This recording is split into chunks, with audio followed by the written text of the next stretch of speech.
Hai guys, di video kali ini gua kembali akan mereview drama Korea Snowdrop. Yap, minggu ini sudah tayang episode ke-6 dan ke-7-nya. Minggu lalu gua udah nge-review episode 3, 4, dan 5-nya. Dan kita semua tahu di episode ke-5 kemarin intensitas dramanya itu tinggi banget sampai berasa kayak klimaks gitu. Ternyata di episode ke-6 dan ke-7 ini intensitas dramanya sama sekali tidak menurun. Dramanya makin greget, jalan ceritanya makin bikin kita kesel. Kesel dalam artian positif di sini ya guys. Dan ya di sini gua kembali akan mereview dan merekap jalan ceritanya. Jadi buat kalian yang belum nonton episode ke-6 dan ke-7-nya, gua sarankan stop dulu nonton video ini. Silahkan tonton dulu Snowdrop episode 6 dan 7-nya, baru balik lagi ke review ini, karena reviewnya akan penuh dengan spoiler gitu. Dan juga gua kasih tahu kalau kalian belum nonton review gue yang episode 3, 4, 5, mending ditonton dulu, karena di sini gua akan menyebutkan nama-nama karakter sesuai yang gua sebut di episode 3, 4, 5 kemarin gitu. Kayak karakter Encangsu gue di sini nyebutnya Pak En, Namtail gue nyebutnya Pak Nam gitu. Takutnya kalian gak ngerti, silahkan tonton dulu review gua yang sebelumnya gitu.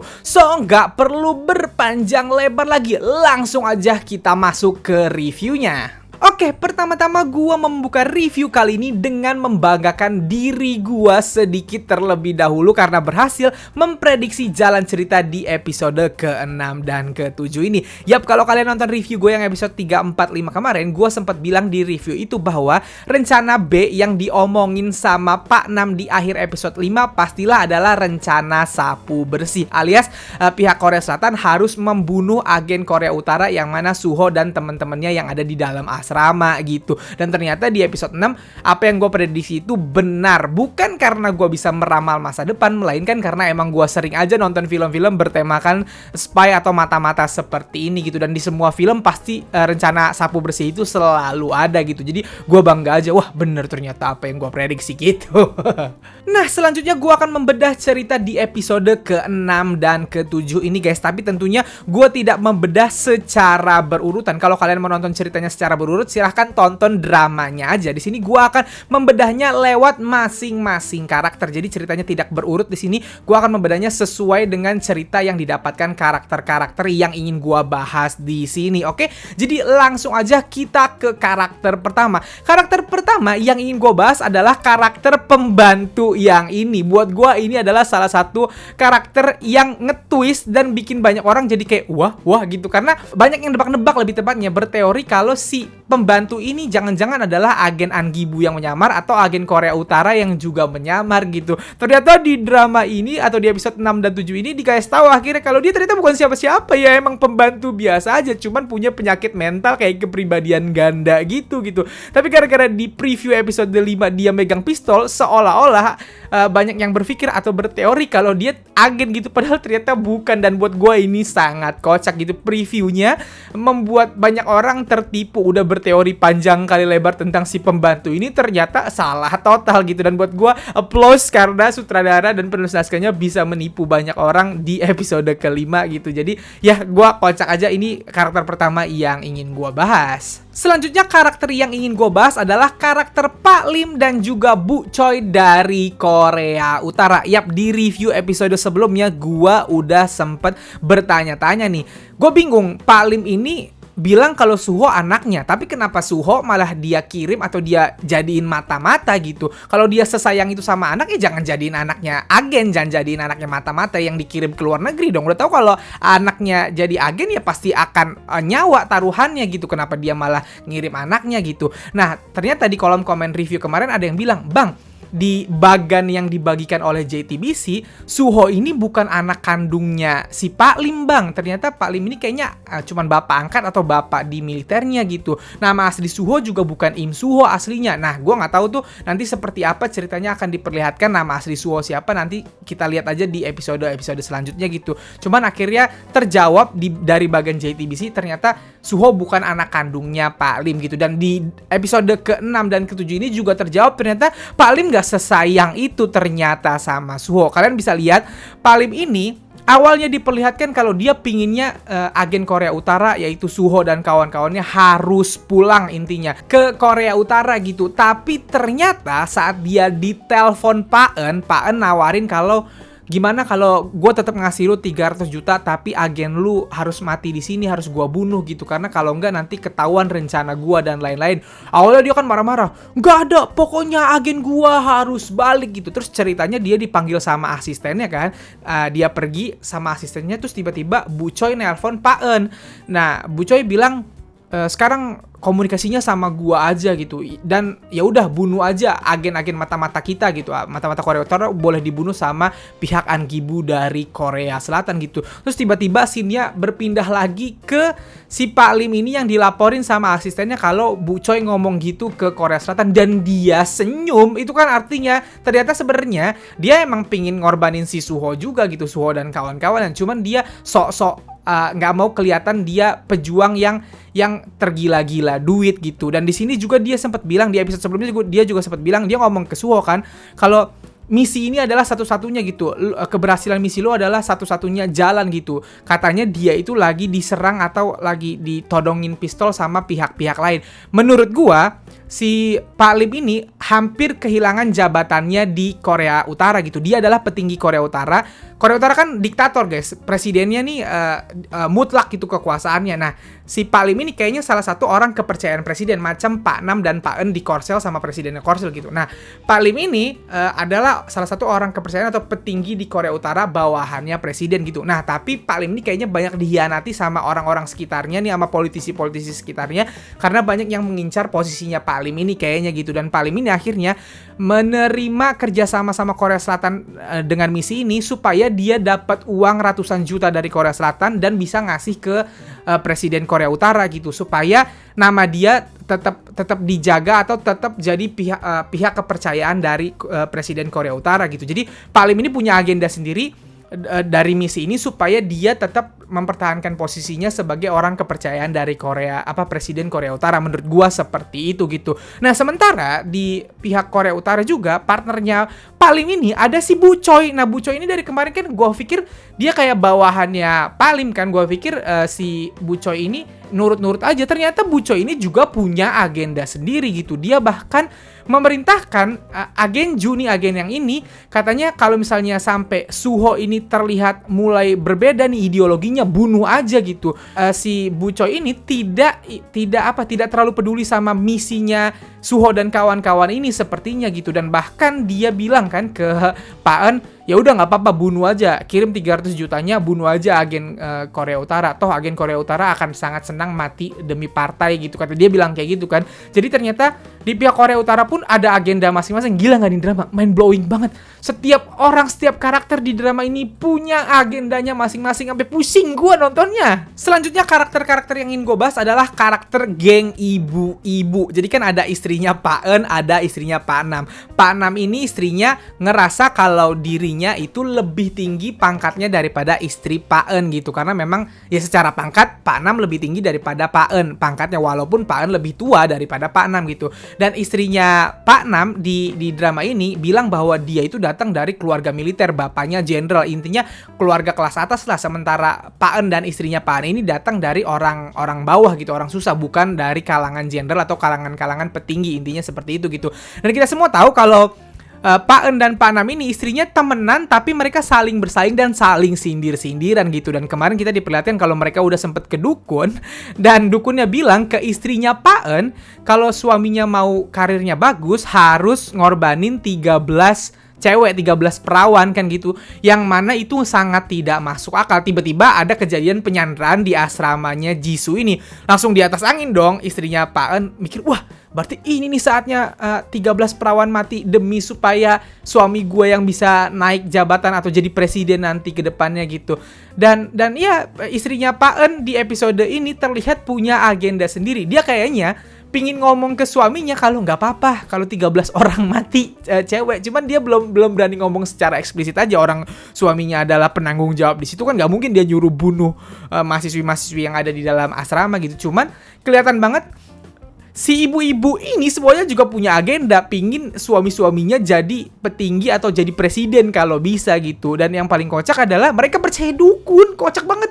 Mereka adalah petinggi, istri dari petinggi-petinggi Korea gitu, tapi percaya sama dukun gitu. Dan kalau sampai nanti di episode selanjutnya istri Pak Eun ini beneran bilang gak apa-apa kalau mati selama 13 orang gitu. Kalau 13 orang mati di dalam asrama situ, lu nanti bakal jadi presiden. Itu bakal jadi salah satu yang paling kocak, scene paling kocak menurut gua. Lalu karakter-karakter selanjutnya yang ingin gua bahas adalah para agen Angibu. Yang pertama pingin gua bahas adalah Pak An nih dari Angibu. Dia kan ketua Angibu, tapi dia di sini diperlihatkan goblok banget. Gua kesel banget sama Pak An ini.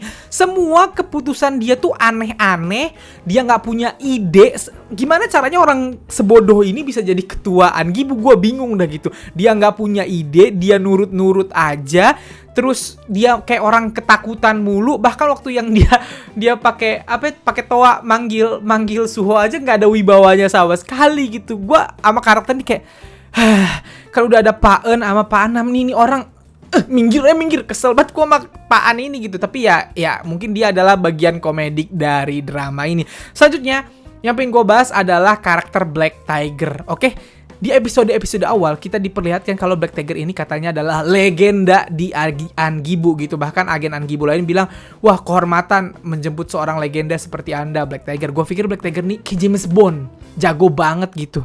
Dia disandra, dia adalah satu-satunya agen yang ada di dalam asrama, tapi sama sekali menurut gua nggak nolong, nggak menunjukkan apa ya, nggak menunjukkan tanda-tanda dia tuh agen jago yang bisa berpikir taktis di dalam gitu. Harusnya kan kalau lo sering nonton film James Bond, nonton Mission Impossible atau film-film Korea yang tentang mata-mata atau tentang agen-agen kayak gini, kalau misalnya ada adegan terjebak ini, biasanya kan yang dari luar berusaha untuk masuk atau menyelamatkan yang di dalam, agen yang di dalam ini yang berpikir nih gimana caranya bisa nyelamatin yang lain gitu.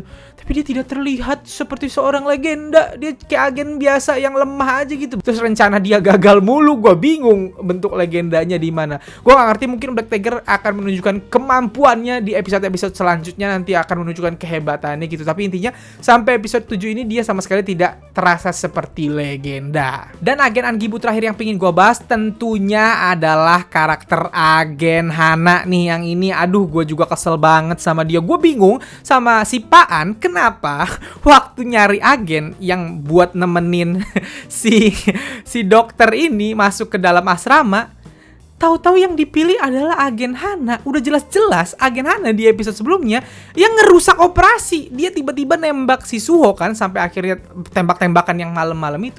Udah tahu si Hana ini nggak bisa ngontrol emosi. Wajar karena dia sepertinya terlibat masalah masa lalu yang belum selesai sama si Black Tiger. Dari dialog yang diomongin di episode sebelumnya, katanya Hana ini sempat hampir dinikahin sama Black Tiger, tapi Black Tiger tiba-tiba hilang. Mungkin Black Tiger dulu waktu dia nyamar atau beroperasi, dia pura-pura deketin Hana gitu sampai Hananya baper, tahu-tahu ditinggal aja. Agen memang selalu begitu biasanya gitu. Dan Hana ini terlihat dia tuh nggak bisa ngontrol emosi. Sebagai agen, sebagai orang yang sering nonton film agen, orang kayak Hana ini harusnya nggak boleh datang atau nggak boleh ikut di TKP gitu karena dia nggak bisa ngontrol emosi. Malah dia disuruh masuk sama dokter. Kata gue, Pan tolol banget. Kata gue, kenapa Hana yang disuruh masuk? Dan terbukti kan Hana masuk. Dan apapun yang diperintahkan ke Hana itu nggak ada yang jalan. Sampai akhirnya si Hana keluar, goblok banget. Yang dia lewat pintu kedua tuh yang di hutan, yang lewat basement, ketahuan sama karakter Suho. Akhirnya dia keluar, ketemu tim SWAT. Udah gitu aja gitu. Kata gue, apa fungsinya dia dimasukin? Cuman ngeliatin ketololan dia doang gitu. Gue kesel banget sama agen Hana. Agen Hana, Anda tuh kalau nggak bisa kontrol emosi jangan jadi agen. Nah, agen Hana nih salah satu karakter yang bikin gua kesel. Kalau ditanya siapa semua karakter di Snowdrop ini yang paling bikin kesel, kan banyak yang bilang pilihannya adalah Pak Nam, Bun Ok, si karakter agen Hana ini sama agen Ju yang dari Korea Utara gitu. Kalau buat gue di antara karakter-karakter paling ngeselin di Snowdrop, yang paling ngeselin ya si agen Hana ini. Gak guna, marah-marah doang, kesel-kesel doang, tidak berpikir. Aneh Anda Hana. Lalu karakter selanjutnya yang ingin gue bahas adalah karakter Pak En dan juga Pak Nam selaku dua orang dengan jabatan tertinggi di TKP drama Snowdrop ini. Ya, mereka berdua ini harusnya tujuannya sama tapi malah berantem mulu gitu. Tapi dinamika berantemnya mereka inilah yang buat gue menarik dan lucu gitu. Entah kenapa, padahal mereka serius nih ributnya, tapi gue ketawa mulu tiap adegan mereka. Apalagi adegan misu-misunya Pak Nam gitu yang mulutnya lemes banget. Pak Nam berkali-kali mengacaukan teleponan antara Pak En dengan juga pihaknya Suho gitu. Kita semua tahu Pak Nam ini tujuannya cuma satu, supaya kejadian di asrama ini nggak ketahuan sama media, nggak ketahuan sama masyarakat Korsel, dan masyarakat Korsel nggak tahu operasi Phoenix ini pernah terjadi, nggak pernah tahu kalau pihak Presiden Korsel minta tolong ke pihak Korut untuk untuk nangkep Profesor Han dan juga bikin Profesor Han ngaku kalau pihak oposisinya Presiden Korsel yang sekarang itu dapat bantuan dari Korut gitu. Intinya kan Operasi Phoenix ini jangan sampai ketahuan deh pokoknya. Intinya Pak Nam cuman pingin itu gitu. Dan dia awalnya pingin ngebunuh si Suho dan kawan-kawan ini karena timnya Suho dan kawan-kawan yang di laut juga udah ditenggelamin kan sama angkatan lautnya Korea Selatan gitu. Tapi akhirnya masalahnya jadi runyam sampai-sampai dia melakukan hal-hal yang menurut gue juga kocak gitu. Kayak waktu timnya Suho akhirnya minta dokter karena ada yang terluka, dia minta dokter gitu. Terus kan Pak An bilang bahwa dokter terdekat pun gak bisa datang dalam waktu 10 menit gitu. Akhirnya si Pak Nam ini dengan entengnya dia nelpon pacarnya sendiri. Dia nelpon si bu dokter. Datang ya gitu. Datang baik-baik terus dia ngerayu, nanti lu masuk gak apa-apa ngobatin, gue jamin lu bakal aman gitu. Terus waktu bu dokternya akhirnya terlibat situasi genting dan hampir mati lah, intinya hampir ditembak dalam keadaan yang sangat amat bahaya gitu. Dia marah-marah sama semua agennya. Pokoknya kalau nggak dapet lu pada semuanya gue bunuh. Gue langsung yang kayak, lu kenapa dari awal nelpon pacar lu goblok? Cari dokter yang lain dong, even susah cari yang lain gitu. Kenapa lu? Dia bikin keputusan kocak, lawak, tapi dia marah-marah sendiri gitu. Itu yang paling kocak dari Pak Nam gitu. Dan Pak Nam ini bener-bener licik banget jalan pikirnya gitu. Dia bahkan berkali-kali dia tahu Yongro ada di dalam asrama. Dia tahu Yongro adalah anaknya Pak En gitu. Tapi berkali-kali dia sindir-sindir, dia bahkan ngomong, "Wah, ternyata anakmu melindungi mata-mata ya, menyembunyikan mata-mata, itu melanggar undang-undang gak ya Pak An?" Dia ngomong kayak gitu kan, kata gue, kocak banget Pak Nam ini ya. Udah tahu ini dalam keadaan genting dia harusnya bekerja sama Pak En, dia malah nyindir-nyindir Pak En mulu. Gue juga ngakak waktu Pak Nam lihat berita di TV dan akhirnya ketahuan kan sama berita bahwa ternyata Profesor Han ini diculik sama Korea Utara karena Profesor Han sempat ngerekam suara Suho dan kawan-kawan waktu diculik di mobil dan dia sempat ngasih ke pendeta gitu, dan pendetanya ngebocorin kalau Profesor Han ini diculik sama pihak Korea Utara, dan katanya ada asumsi bahwa diculiknya Profesor Han ini atas dasar kerjasama antara pihak petinggi Korsel sama petinggi Korea gitu. Dan mereka panik gitu. Dan paniknya Pak Nam juga kocak banget. Dia sampai bilang, aduh, presiden mau ketemu jam 5 nih, kita kalau nggak dapat jalan keluar kita mati nih gitu. Emang Pak Nam ini cuma mikirin dirinya sendiri gitu. Dia pingin jadi presiden atau minimal jadi orang kepercayaan tertinggi ya presiden gitu. Sehingga apapun yang dia lakukan kocak gitu. Dan misu-misunya dia kocak banget lah. Pokoknya top lah. Aktor Park Song Woo sebagai Pak Nam ini gue sangat ngefans sama dia. Aktingnya bagus banget, ngeselinnya dapet banget, mantep Pak Nam. Lalu kita juga nggak bisa lupakan Pak En yang di sini yang paling dilema. Pak En sebenarnya sangat menunjukkan kalau dia adalah direktur dari Badan Keamanan gitu. Direktur dari Angibu tuh sangat cocok. Pak En ini tenang orangnya, dia berpikir taktis, dia nggak mau ada korban. Nah, memang harusnya seperti Pak En inilah pemimpin atau petinggi dari agen rahasia atau badan keamanan dari sebuah negara gitu.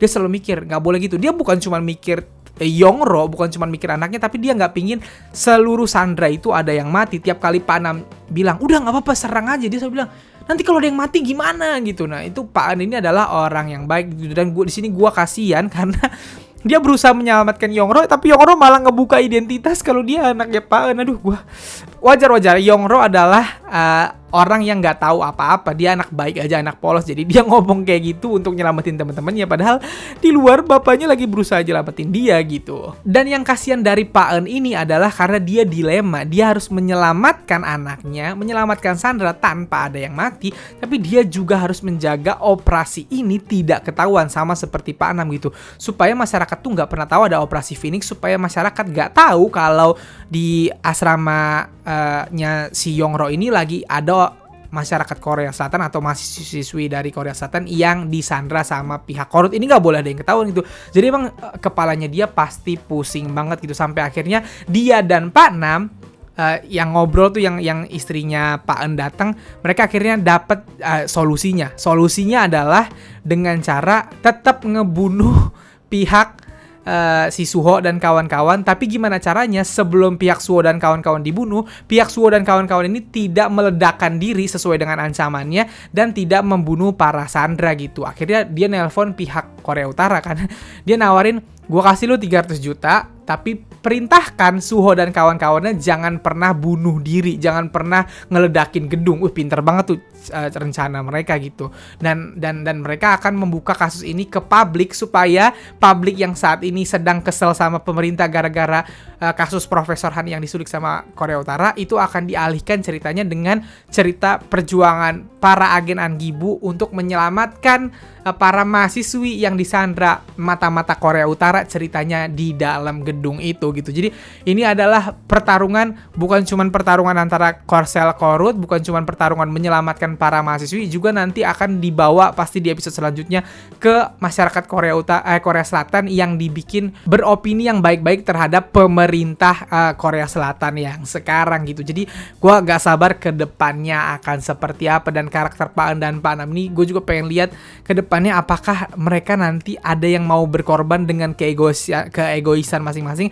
Apakah ada salah satunya yang akhirnya karena operasinya udah operasi untuk membunuh timnya Suho, ada nggak yang masuk nanti terus jadi pahlawan gitu? Apakah dua-duanya cuman dari luar dan nyuruh-nyuruh doang? Bisanya gue pengen lihat ke depannya akan seperti apa. Lanjut, karakter yang bener-bener tidak kita sangka-sangka adalah karakter Bu Dokter cantik yang diperankan oleh Yu Ina. Ya, gue bener-bener ini adalah twist terbaik di episode ke-6 dan ke-7 ini. Karena di awal gue sama sekali tidak berpikir atau tidak punya prediksi kalau Yu Ina akan dapat peran seperti ini gitu. Karena di episode 1, 2, 3 kan dia diperlihatkan sebagai dokter selingkuhannya Pak Nam aja. Gua kira karakter dia ke depannya hanya akan jadi kayak penggoda pelariannya Pak Nam dan ngasih semacam nasihat-nasihat atau ide-ide ke Pak Nam untuk ngebantu misi-misinya Pak Nam ini gitu. Gue pikir hanya akan jadi pelakor lah perannya gitu.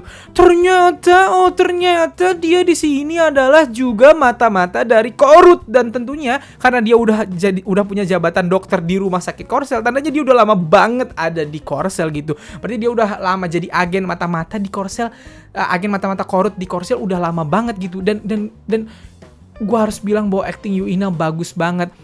Kalian semua tahu gue adalah Bling, gue suka Jisoo, buat gue Jisoo tuh cantik banget. Yongro di sini cantik banget gitu, tapi gue nggak bisa mengakui bahwa karakter Bu Dokter jauh lebih menggoda daripada karakter Yongro di drama ini. Gila sih, Yu Ina memerankan Bu Dokter ini dengan sangat elegan, dengan sangat cantiknya tuh, wah, kelewat batas lah pokoknya. Gue kalau misalnya ketemu dokter atau berobat ke dokternya model Bu Dokter yang di Snowdrop ini, gue nggak jadi berobat anjir, dengan gue pindah ke dokter lain. Bahaya, takut tergoda gue sama Bu Dokter kayak gini gitu.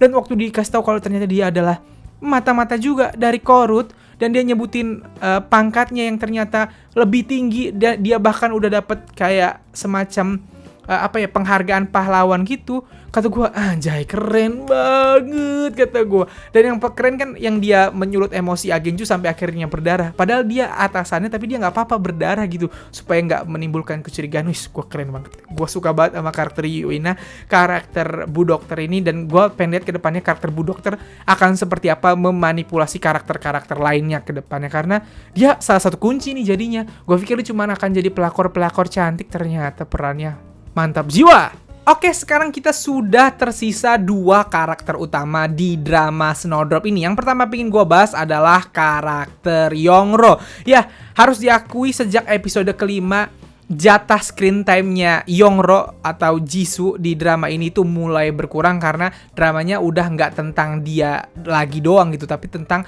keselamatan. Ada banyak sekali pihak yang harus disorot, ada pihak Angibu, pihak dari Korut, pihak ibu-ibu, istri-istri itu gitu.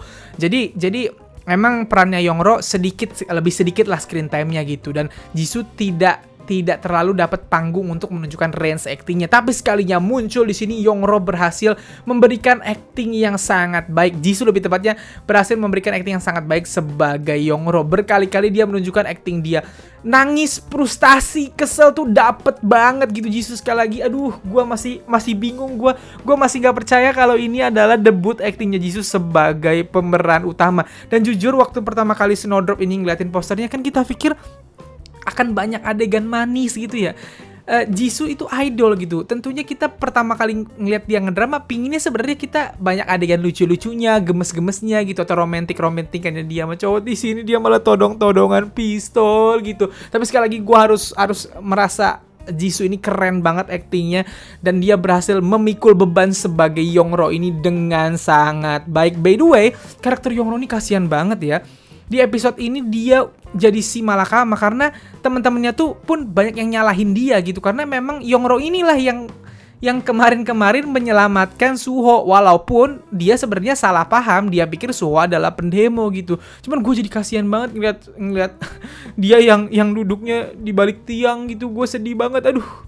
Gue masih nggak rela ngelihat Jisoo digituin itu, dan aduh, sekali lagi Yongro actingnya bagus banget gitu, dan ketika dia kecewa ke karakter Suho kelihatan banget kecewanya seperti apa. Dan salah satu adegan yang terbaik di sini adalah dia udah kecewa banget tuh, udah sempet nodongin, kesel banget kan sama Suho, udah sempet nodongin pistol, terus jatuh ngelihat pesawat-pesawatannya yang dia buat itu ada di kantong Suho, keluar dari kantongnya Suho, dia langsung yang kayak, hah, abang ini ternyata peduli sama aku gitu.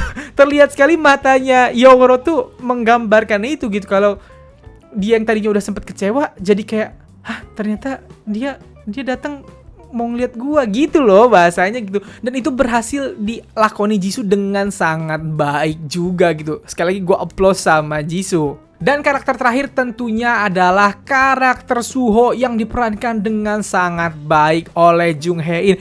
Yap, masuk ke mode agen ini, ke mode mata-mata ini, Jung Hae-in tuh tatapannya bener-bener udah berubah. Adegan ketika dia berantem sama Agenju itu matanya bener-bener nunjukin kalau dia seolah-olah agen yang udah dilatih bertahun-tahun. Gua bener-bener tepok tangan ketika adegan yang Agenjunya nodongin senapan, si Suho-nya tiba-tiba ngeluarin pistol, main tembaknya jeder gitu.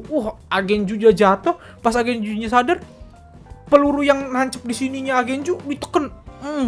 Lu nyolot sama gue bantai lu. Kayak gitu. Kata gue, keren banget actingnya Jung Hae-in sebagai Suho di sini gitu. Dan harus diakui karakter Suho nih penulisannya bagus banget guys. Dia terasa banget kalau dia adalah agen mata-mata yang udah dilatih bertahun-tahun. Memang di sini kan ceritakannya dia bukan cuman pertama kali jadi agen di Korea Selatan ini, tapi dia udah punya misi di Jerman sebelumnya, dikejar-kejar sama Black Tiger kan katanya gitu. Dan memang sangat terlihat kalau dia emang agen yang jago banget. Dia tenang banget, nggak panikan, dan dia manipulatif, dan dia pinter banget gitu. Adegan waktu dia sama Bu Dokter kampret nih. Ini salah satu adegan paling ngeselin waktu Bu Dokternya ngasih tulis di tangannya kalau dia disadap, dia langsung manfaatin penyadapnya itu dengan ngomongin kalau nih seluruh ruangan, dia datang ke ruang Black Tiger kan, basement 2 dan lantai 3 ini udah gua taruhin bom C4, yang mana itu kita tahu bohong, nggak ada bom C4 nya. Udah ditaruhin bom C4, kalau macam-macam nih gue pencet ini nanti akan meledak gitu. Dia manfaatin itu supaya para agen Angibu yang di luar, Paen, Panam dan lain-lain itu tidak nyerang dia ke dalam secara brutal gitu. Jadi ditakut-takuti dengan bilang ada bom, padahal nggak pernah ada bom. Itu cuman alat yang dia bawa, dia ambil dari lemari gitu yang ada di asrama itu gitu. Dan waktu akhirnya dia nyabutin semua penyadap itu juga buat gua, walaupun adegan itu simple tapi terasa keren. Adegan dia akhirnya membuat Agenju nurut sama dia juga buat gua keren gitu. Dan harus sekali lagi, juga ini yang biasanya selalu dapat peran boyfriendable, di sini justru jadi agen yang bener-bener tangguh, terasa kerennya gitu. Dan terakhir yang ingin gue bahas adalah prediksi ending nih guys. Banyak yang berharap ini drama akan berakhir happy ending. Mungkin ada kemungkinan akan happy ending, tapi kemungkinannya menurut gue sangat kecil gitu. Karena sampai episode 7 ini gue nggak nemu gimana caranya cerita Suho dan Yongro ini akan happy ending tuh, nggak nemu titiknya gitu. Karena mereka bener-bener beda kewarganegaraan gitu. Dan Suho itu terlihat sebagai agen yang sangat cinta negaranya gitu, cinta sama Korut. Gue bahkan nonton ini banyak maki-maki ya, banyak kesel sama Suho. Ini pujian ya, keselnya gue sama Suho berarti Jung Hae-in berhasil memerankan karakter Suho dengan baik gitu. Gue banyak keselnya sama Suho karena Suho ini dia tega banget ke Yongro yang udah baik sama dia, nodongin pistol, berbuat sekasar itu gitu. Bahkan dia kan sampai ngomong kalau ya udah, kalau kita harus ngebunuh Yongro ya bunuh aja gitu. Bahkan ketika akhirnya dia sempat ideologinya agak goyang ketika akhirnya karakter Bu Dokter ngasih tahu lo mulai goyang karakter lo. Enggak, akhirnya dia hormat lagi dan dia maksudnya apa, percaya lagi sama ideologi negaranya gitu. Ya susah dong, agen yang dilatih bertahun-tahun untuk percaya ideologi negaranya harus cinta-cintaan sama orang yang dari negara lawannya gitu. Nggak mungkin terjadi. Jadi gue nggak nemu skenario gimana caranya bisa happy ending. Mana di dunia nyatanya guys, di tahun 80-an ini, kan ini tahun 80-an nih cerita Snowdrop ini. Di tahun 80-an itu perang Korea Selatan dan Korea Utara, perang dingin antara Korea Selatan dan Korea Utara itu lagi panas-panasnya sampai tahun 90-an. Sampai tahun 90-an itu dimana Korea Utara akhirnya bikin nuklir gitu. Jadi nggak ada kemungkinan untuk nyatu. Beda sama Crash Landing on You, walaupun Hyun Bin orang Korea Utara, tentara Korut, sedangkan Son Ye Jin adalah karakter dari Korsel gitu. Tapi mereka hidup di zaman sekarang gitu, di zaman ketika Presiden Korsel sama Korut aja udah sempet kayak berteman atau udah sempet menjalin hubungan gitu. Sedangkan di era itu mereka bener-bener lagi musuhan gitu. Jadi gue nggak nemu skenario happy endingnya. Jadi buat kalian yang nonton drama Snowdrop, kayaknya agak kurang-kurangin dah ekspektasi untuk happy ending. Kayaknya lebih ke sad ending ke depannya gitu. Gue ngomong kayak gini supaya kalian gak kecewa aja. Takutnya kalian kecewa dan sedih, kok endingnya gini sih gitu. Karena dari yang gue lihat sekarang, gue nggak nemu titik di mana bisa jadi happy ending, kecuali emang penulisnya nge-twist banget atau maksain endingnya nanti gitu. Jadi mari kita lihat ke depannya. Even maksain nih, even misalnya Suho sama Yongro akhirnya pindah ke luar negeri, hidup berdua, Suho tetap akan diburu sama agen-agen dari Korut gitu. Karena Korut terkenal dia nggak akan membiarkan agennya membelot gitu. Kalau ada yang membelot ya dibunuh sama dia gitu. Jadi nggak ada nemu skenario baiknya lah gue. Intinya sekali lagi nggak usah berekspektasi banget bakal happy ending. Dapat ending apapun kita terima aja. Oke guys? Nah, jadi itulah review gua untuk episode ke-6 dan ke-7 ini. Memang agak panjang ya guys, tapi gimana, emang dramanya seru dan banyak banget yang bisa dibahas sih. Jadi memang agak panjang. Jadi ya, itu review dari gua. Kalau kalian punya komentar-komentar, silahkan tuliskan di kolom komentar di bawah, oke? So, segitu aja video gua kali ini. Kalau kalian suka video ini, silahkan like dan share ke teman-teman K-popers kalian. Kalau kalian mau kenal gua, kalian bisa follow gua di Instagram. Dan kalau belum subscribe channel gua, silahkan di subscribe. Sekian dari gua.